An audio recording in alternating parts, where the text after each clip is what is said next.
Some people scream when they're hurt, others go silent, not because they don't feel, but because they feel too much. You've seen them. Maybe you are them.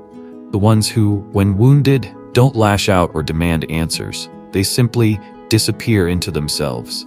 Their voice fades, their presence dims, and everyone else mistakes it for indifference. But this silence isn't coldness. It's self-defense, the heart's quiet way of saying, I can't survive another wound. It's the body choosing stillness over chaos, retreat over confrontation, because somewhere in the architecture of their past, they learned that expressing pain costs more than it heals. This is the psychology of people who go silent when they're hurt. And if you've ever felt your throat close when you needed to speak, if you've ever chosen distance over dialogue, this is for you. Going silent is not a choice in the way we think of choices. It's a response. Ancient, automatic, written into the nervous system long before language. When threat arrives and fighting feels impossible, when fleeing won't solve it, the body does something else entirely. It freezes. It shuts down. It goes quiet. Psychologists call this the freeze response, one of the nervous system's survival states, as real as fight or flight, but far more invisible.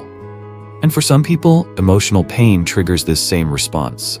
Not because they're weak, not because they don't care, but because their body has learned that silence is the safest place to be when the world feels too sharp.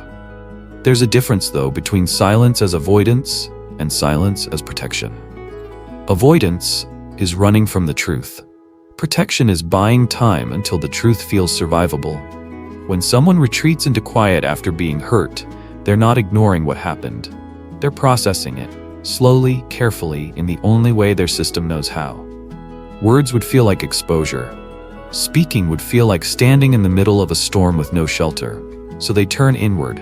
They carry the pain like a stone in their chest, heavy and wordless, because the alternative, breaking open in front of others, feels like a risk they can no longer afford.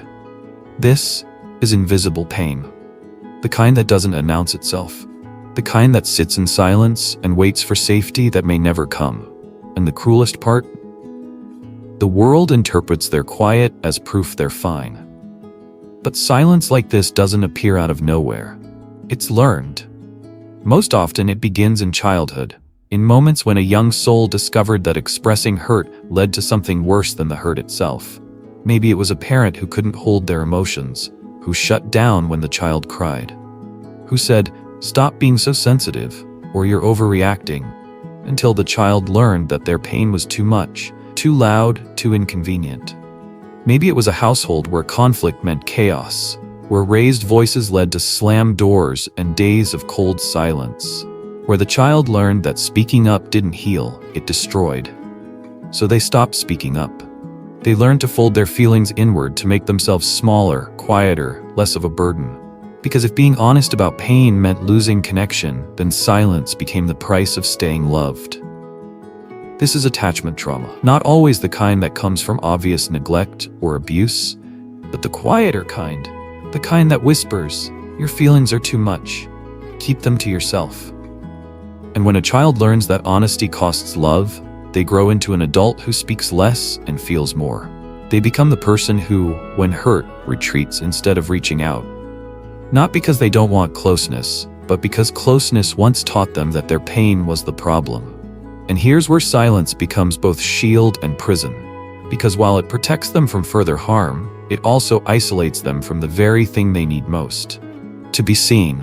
When they go quiet, others assume they've moved on, that they're unbothered, unaffected, maybe even indifferent. But inside, the opposite is happening. Inside, they're drowning in the weight of unspoken words, replaying the hurt in loops, wondering if they matter enough to be fought for, or if their silence will be taken as permission to let them go. The silent person feels unseen, trapped between needing peace and needing to be understood. And this is the paradox they live in. They retreat to protect themselves, but their retreat is misread as rejection. They go quiet to avoid conflict, but their quiet creates the very distance they fear. Others see coldness where there is only exhaustion, walls where there are wounds, and so the cycle deepens. The silent one pulls back, the other person pulls away, and the space between them fills with misunderstanding, until both are convinced the other stopped caring first. But the truth is simpler and sadder than that. The silent one never stopped caring. They just stopped believing their caring would be received gently. Their quiet becomes a prison, a place that keeps pain out, but also love.